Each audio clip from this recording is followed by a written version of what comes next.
Hello, welcome back to the Adulting 101 series. Today we'll be talking about 5 mistakes not to make when buying your first car, okay? Let's jump straight into it. No time to waste because I know some of you are about to get that car approved and you might be making some of these mistakes. So, mistake number 1 is buying a brand new car. Your first car is just that, your first car. It's just meant to purely get you from point A to point B, okay? It's not meant to break the bank. It's not meant to come with the whistles and the bells. We're not there yet. At this point, you are literally just trying to get from point A to point B.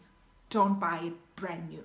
Mistake number 1 is not researching fuel efficient cars. There's this whole assumption that if a car is small, then it's fuel efficient. No, not all cars are built the same. And what is the difference between any car and a fuel efficient car? Well, the difference is probably going to be in the thousands for you, okay? It's the difference between spending 500 rands to fill up your tank like I do with my Nissan Micra, or spending 1.2 to fill up your tank because I don't know what car you're driving. But the difference here is the fact that one car is fuel efficient, the other car is like filling up a bucket with a hole at the bottom with water. It never gets full. It just never gets full. Like, who wants that pain in their life where at the garage it's just always them? They even know you by name. They even know you by name. They know that every Monday it's you. You're here. You want a full tank. Yes, they can know you by name because you come there once a month, like I do. You know, or it's because you're there every Monday, and that's just the pain in the you know what. Do you really want to do that? Do you? Mistake number 3 is not test driving enough cars. I've heard people say, I test drove it once and I knew that it was the one. This is not your soulmate. This is a car. This is a car, okay? Test drive a few, maybe 2 or 3. How a car looks and how a car feels is not always the same. And sometimes you're not going to know the feeling of how it's supposed to feel like if you only test drive one car. Because you're like, it's good enough, it's okay. Until you've done that with 2 or 3 cars, then can you say, that first one, I knew it was the one. Because you test drove a second one and a third one. That is how you decide. How a car looks like, mileage, all of that, well and good. But if the steering wheel is a little bit too loose and the pedals are just, you want to know those things before you drive out. Just because it feels okay, you think all secondhand cars are supposed to just feel okay. No, some of our secondhand cars are feeling really good, okay? You want to go for the best secondhand car that you can possibly get. Not the first one that you see. So test drive at least 2 to 3 cars before making that decision. Mistake number 4 is not getting a car that has full service history. If you're going the second-hand route, make sure that you're buying from a reputable dealership. Do not take someone's word for it. That is why I do not believe in private selling unless if there is full service history, or rather private buying, unless if there's full service history, because you cannot take what someone says, their word, to be truth, because once you've made that purchase, they've taken your money. It's gone, okay? That is why a reputable dealership is very important, and full service history is very important. That car could have been in an accident and you would not know at all. So make sure that there's that full service history. Get it checked out by a professional. Make sure that the car has been well maintained. Make sure that it's really, really, really in great condition. Because the truth of the matter is, if you are getting this car financed with a bank, you need to have insurance on the car. And insurance is not going to insure a car unless if they know that this car is in great condition. So that is just another added step that really, really just helps you to make sure that they are not just taking your money, okay? If you're getting it financed, the bank will not let you drive away with it unless if it is insured. And an insurance company will not insure a car until it's been 100% approved for the road as roadworthy, and it's been assessed to make sure that it is in good condition, okay? So those things help you out in making sure that you get a good car. The service part is the one that you have to look out for, because if you don't know that information and you don't have that booklet, you're going to end up being the one that's going to service this car because somebody did not. So if there's a page missing from the book, there's a reason there's a page missing from the book. Service history, full service history, because that is as clear and as transparent as it gets. So make sure that you get a little booklet. It must come with the car, okay? It must come with the car, or else you're not getting the car, or else you're getting another car. That is why you're test driving 2 or 3, so that you have those options and you're not finding yourself having to start again from scratch. Because I know it's also tiring. The whole process can really take weeks and months. And going to test out cars, test them out. If you don't like it, don't let them run anything. Don't give them your ID number. Don't go the whole process, okay? Only get there once everything else has been checked, like a full service history, and you really like the car and you test drove it and you really like the car. Then you can give them your ID number. Then you can get your bank involved. Then that's the car. That's the car. That's the one. That's the one. Okay? That's the one. Number 5, not setting a realistic budget. People either go too low or they go too high. I know Michelle Obama says when they go low, we must go high. I know, okay? But in car terms, not with cars, okay?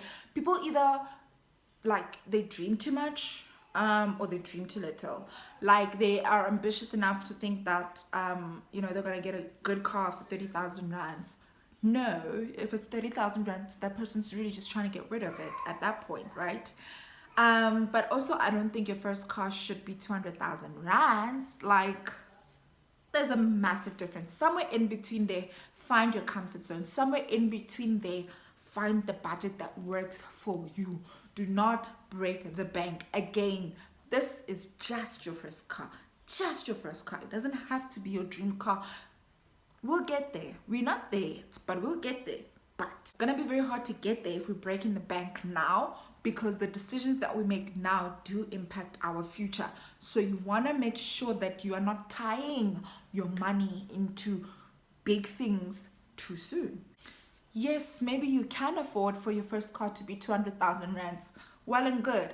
But do the rest of the mathematics that goes into it as well. It's not just the car being 200,000 rands. You're going to have to fill up that car. You're going to have to get that car insured, okay? The monthly installment on a car that is about 200,000 rands is about 4,000 rands a month. And if that car is not necessarily a fuel efficient car, chances are you're looking at about 1,000 rands a month on petrol, and not necessarily moving too far as in going up and down, obviously depending on where you live. But if you live and work within a 10-kilometer radius, then if your car is not really fuel efficient, you are going to be spending 1,000 rands on petrol a month. And also there is insurance to think about. If you are under the age of 25, insurance is a little bit expensive. Oh, this used to dribble me so much, because I was like, why? I've been so intentional about everything. I was intentional to make sure that I get my license before I'm 21. Like, why? Why am I being punished for being young? Why are we being punished for being young? You get punished for being young, okay? They think you're going to be reckless, so the insurance is a little bit higher, okay? They're taking into account your activities, the fact that you like vibes. They're taking that into account. You can't blame them. The insurance company, okay? They need to make sure that they're covering their side so that they can have you covered, okay? So we can't really blame anyone at this point, but you want to make sure that you're taking that into account. Again, your insurance depends on where you live, okay? So if you live in a neighborhood where your insurance company feels like there's a higher risk of the car being stolen, your insurance is going to be a little bit more expensive. Again, back to the car that's 200,000 rands, because you're like, it's 4,000 rands your monthly installment, 1,000 rands on petrol, and insurance probably, let's just say 1,000 rands. Therefore, you're spending 6,000 rands on your first car. Why? I don't get it. Maybe it's just me. Maybe it is just me, but I like having money remain in my account and not necessarily leave my account. I don't know. Maybe it's just me. Okay, maybe it's just me. You're still young. You want to have the flexibility of being able to go on road trips and not necessarily saying that, okay, let's take someone else's car because my petrol is a little bit much on my car. Like, you want to have fun with your car, okay? That's why you're getting it. You want to be mobile. That's the most important reason as to why anyone gets a car, is because you want to be mobile. You want to have fun. You want to be able to create memories. You want to lead a life that is just filled with freedom and opportunities. Honestly, like, I could get this as a tattoo, because that is just my motto in life. Like, when you're young, free yourself from just these massive commitments, because they're gonna just keep coming, okay? Adulthood. That's why it's a series here that we are making on YouTube, because some of these things we are learning as we're going, and we're sharing so that you don't make the same mistakes that I've made or some of my peers have made. I was smart on the car one though. I really was. My first car was about 100,000 rands, all inclusive. Someone's gonna ask me, what does all inclusive mean? Warranty and all of that in the first year or two, something like that. But it was about 100,000 rands. My monthly installment on it is about 2,100. My insurance on it is 600. That brings me to 2.7. My petrol on my car is often like 500. So that brings me to 3.4. All inclusive. All inclusive. My car is like 3.4, all inclusive. Do you know how nice that is to not feel your car installment? It's just like 2,000. It's such a nice feeling. It really is. Proud to say I have 2 months left to go on that car, and it will be fully paid off, and I will enjoy the flexibility of having more money in my pocket, more money not leaving my bank account. And that is just the niceness. There's no balloon. Don't get a balloon. Don't get a balloon. If you need to get a balloon on a car, it means you can't afford it. I'm sorry. I'm just being honest. Or it means you could get a more affordable car. You're just choosing that one, and I don't know why you're choosing that one. Why are you choosing that one? Don't get one with a balloon. Get one that you really know that, okay, I'm going to pay it off. And I know people have different preferences when it comes to life. Some people really want to upgrade their cars every 3 years. Guys, sorry. A car is not an asset. Unless if it's working for you in a business, as in like a truck or a service delivery car, or you're putting it through Uber. Like, unless if it's bringing you money. If something is not bringing you money and it's costing you money, it's not an asset. Simple as that. Simple as that. Do not get tricked. Okay, a car, your first car especially, it's literally just meant to get you from point A to point B. Like, choose one. The market is filled with them. Choose a cost-effective one. Choose a fuel-efficient one. But the market is filled up with them, okay? Don't get a brand new. A car loses almost 30% of its value the minute it leaves the driveway. So why would you want to get a brand new? You can't even come back tomorrow and sell it for what you bought it. Like, what does that even tell you? I'm just saying. That's it from me today. I hope I didn't knock you out too much. I really hope that you found wisdom in this video and you got some valuable tips and information that you will put to good use in purchasing your first car. I'm watching you. I really am. Don't break the bank. Don't. It's a trap. It's a trap. And in this video I shared all the hacks as to how to make sure you still love your car by choosing a car that you really love. Okay, I really wanted the car that you drive. That was my dream first car. I got it in an affordable way. It's not breaking the bank. It didn't then, it doesn't now. Psh. Guys, life, adulting doesn't have to be that complicated. I feel like we can conquer adulthood. We really can if we share more of the things that we go through and the information that, we acquire as, in our late 20s, so that the ones in the early mid-20s don't have to make the mistakes that we happen to just avoid, or to avoid some of the mistakes that we've made, because I'm no expert at adulting. It's nice that I've got older siblings, so I get to learn from some people's mistakes. I get to get advice from some people. You might not necessarily have that in terms of like siblings that are older than you that have done certain things. You might be the first one in your family to get a car. I'm aware of that. I mean, I live in South Africa. 80% of our youth is unemployed, and that's why I started this series, because I wanted to really create a safe space where you can learn practical life lessons of adulthood without feeling embarrassed without it being from a YouTuber that is in America, Australia, or UK that you feel like you can't relate to because their background is maybe not like yours. Maybe, you know, the challenges are not the same. I know Africa, we like be different. We're just different. Anyway, that's it for me today. I hope you did find value in this video.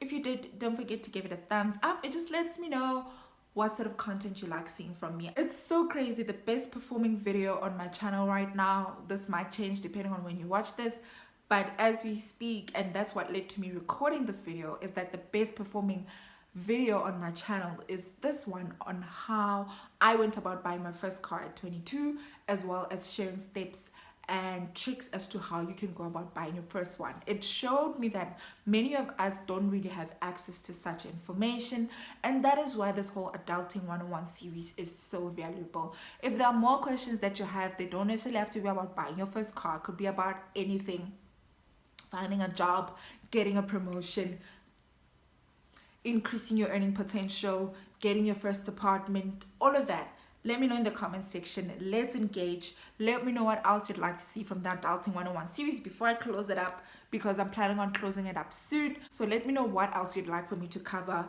before the series comes to an end. That's it from me today. Until next time.